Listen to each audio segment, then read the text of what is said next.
আমি আমি শুভেন্দু অধিকারী ঈশ্বরের নামে শপথ করিতেছি যে বিধি দ্বারা স্থাপিত ভারতের সংবিধানের প্রতি আমি অকৃত্রিম নিষ্ঠা ও আনুগত্য পোষণ করিব।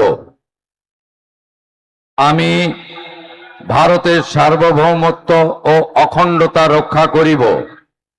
পশ্চিমবঙ্গ রাজ্যের মুখ্যমন্ত্রী রূপে আমার কর্তব্যসমূহ নিষ্ঠাপূর্বক এবং বিবেকসম্মতভাবে নির্বাহ করিব এবং ভয় বা পক্ষপাত, প্রীতি বা বিদ্বেষ রহিত হইয়া সকল শ্রেণীর জনগণের প্রতি সংবিধান ও বিধি অনুসারে ন্যায় আচরণ করিব।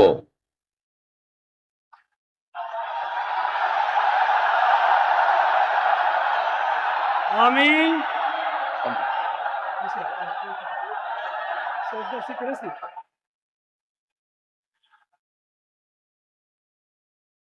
আমি শুভেন্দু অধিকারী ঈশ্বরের নামে শপথ করিতেছি যে পশ্চিমবঙ্গ রাজ্যের মুখ্যমন্ত্রী রূপে যে কোনো বিষয় যাহা আমার বিবেচনার জন্য আনিত হইবে বা আমি জ্ঞাত হইব, তাহা মুখ্যমন্ত্রী রূপে আমার কর্তব্য সমূহের যথাযথ নির্বাহের জন্য যেরূপ আবশ্যক হইতে পারে তদ্গতিকে আমি প্রত্যক্ষ বা পরোক্ষভাবে কোন ব্যক্তি বা ব্যক্তিগণের নিকট জ্ঞাপন করিব না বা প্রকাশ করিব না।